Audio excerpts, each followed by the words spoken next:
Good morning. Thank you for joining me for another 5 good minutes with the Word.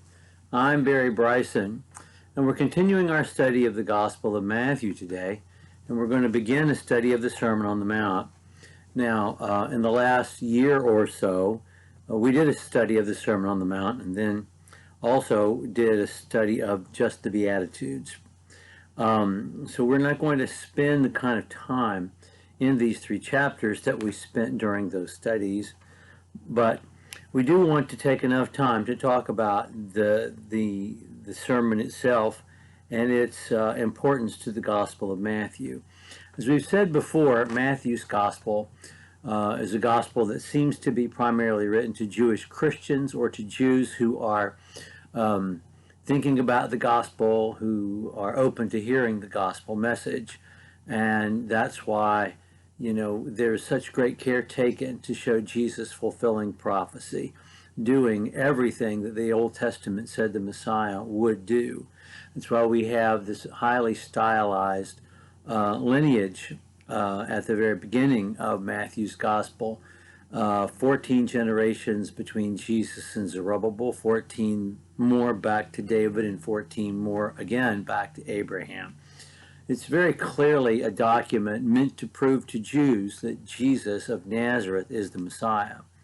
And in Matthew's Gospel, as we've said before, there are 5 sermons, and this is the first of the 5.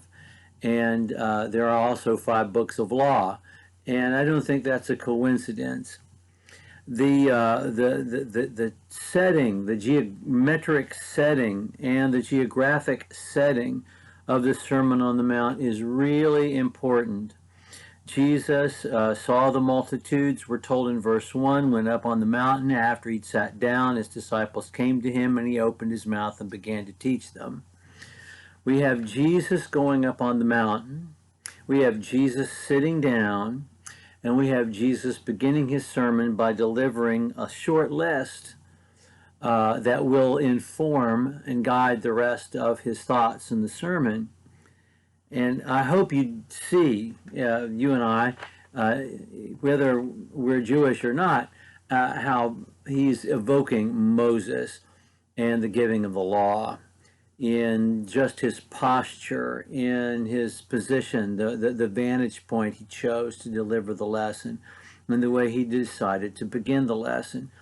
In every synagogue, there was a seat for the teacher to sit, slightly elevated, and he would sit in that seat and he would teach the people, the rabbi would.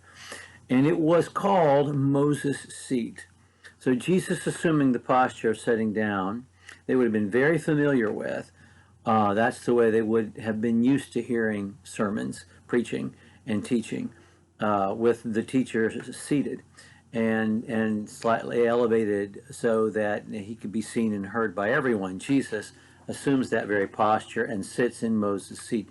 He goes up on a mountain, which is exactly where Moses went to receive the law, and then he begins by delivering the law, giving this short list, And Moses brought down commandments. Jesus is going to begin by delivering blessings, and we'll talk more about that when we get to the text of the Beatitudes in just a moment. But there's a real sense of evoking Moses, and they were promised that there would be someone like Moses, who would follow. He'd be the Messiah.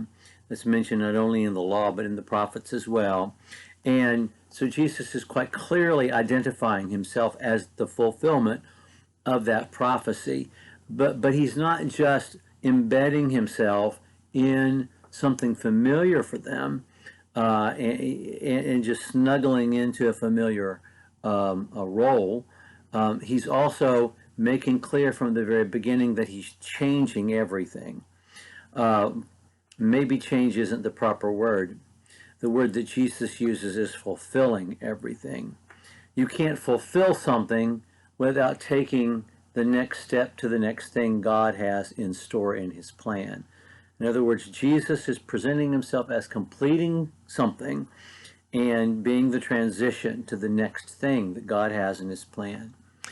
And that's what he's going to be doing here in the Sermon on the Mount. We're going to take another session to talk a bit about the Sermon on the Mount. By way of introduction, we want to talk about the geometry of it. We talked about the geography of it and the way it evokes Moses. But next time, we really want to talk about the geometry of it and the flow of the sermon itself. And then we'll get into the text. Thank you for joining me for another 5 good minutes with the Word.